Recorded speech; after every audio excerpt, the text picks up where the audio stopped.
Sir, how do you know that the person you are with is the right person for you?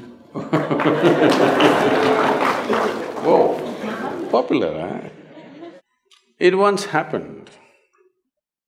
Shankaran Pillai was at the family dinner, and when everybody settled down for dinner, he stood up at the table and announced, "I am going to marry Lucy, who's just across the street."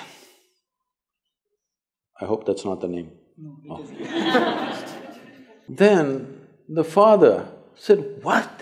You going to marry Lucy? She has nothing. She's like a tramp. You're going to marry that Lucy?" Mother said, "What? You're going to marry that Lucy?" The uncles always pitch in these kind of matters, you know. Uncle said, "What? You're going to marry that Lucy? Have you seen her hair? It looks fake." The aunt, "What? You're going to marry Lucy? She's always painted. You're going to marry that painted woman?" The little boy, the nephew, can't be left out. He said, "You're going to marry Lucy, she doesn't even know what is cricket. How can you marry her?" Shankaran Pillai stood his ground and said, "Yes, I'm going to marry Lucy." Everybody asked in one voice, "Why?" He said, "Because she has no family." There are no many opinions to battle with. So, who is the right person? I don't want to take away all the romance from your life. But let me tell you this, there is no right person on this planet. If you put your heart into something, something may become wonderful. Is it the right thing? There's no right thing. Nobody ever found the right person anywhere, okay? If you get into that kind of unrealistic mindset, "I have found the right person," oh, you will be soon disappointed. You must understand, there is no right person.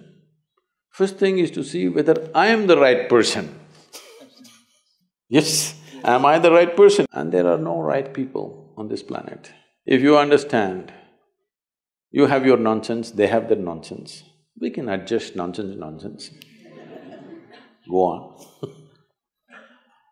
We must understand relationships are formed for various needs. There are physical needs, there are psychological needs, there are emotional needs, there may be social needs, there may be financial needs, various kinds of needs. So when you're going to somebody with so many needs, you're going as a beggar, and a beggar cannot choose. Hello? Beggar eat what comes his way, isn't it? He cannot choose.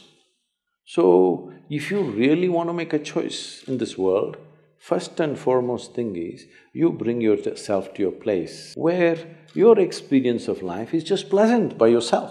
You're wonderful. Now, let us see what gets drawn to this one. If you're really wonderful, things will happen in every way, I'm saying.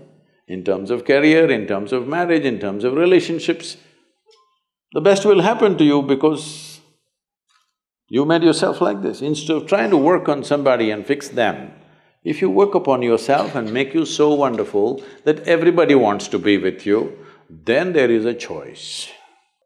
And this whole thing is an American thing, that there is a soulmate somewhere. God made just one more person just for you. But these days, every 2 years, he keeps making one more person just for you. Obviously, God is making too many mistakes with you. See, body needs a mate, understandable.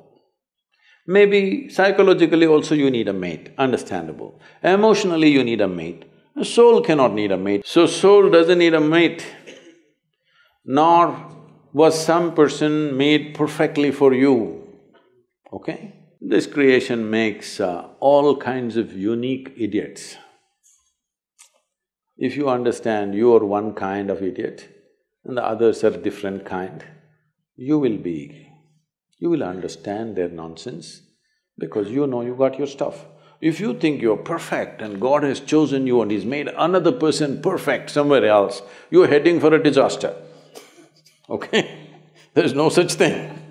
Even, people today, after 5,000 years, people are still adulating and worshipping Krishna as the greatest lover, but his wives are dead unhappy with the guy. Yes. So, you're not going to find any perfect person. If you invest a deep sense of involvement, something wonderful may happen. It's because of your involvement, not because the other person is fantastic. No. Even if you choose a fool, actually it's easy that way. If they're not stupid, why would they come to you first of all? No, I'm just being nasty. So, even if you choose a fool, it doesn't matter. If you involve yourself, it can turn out very beautiful. You chose the smartest person in the universe, it could be a disaster. So, do not think in terms of, whatever this made for each other nonsense. No. You choose the opposite, actually. But after some time, after a little bit of time, you slowly start expecting they're just like you. This is a serious mistake. Because if one more person becomes just like you won't be able to bear with them for 2 days. Hello? Please tell me. If there's one more person just like you at home, could you live there? You're glad they're different. It's wonderful, nobody is like you, isn't it? Nobody is like you on this planet. Try and see. Nobody is like you, and that's good. Don't look for sameness, not necessary. It's a difference which makes the… because of the difference you tango, not otherwise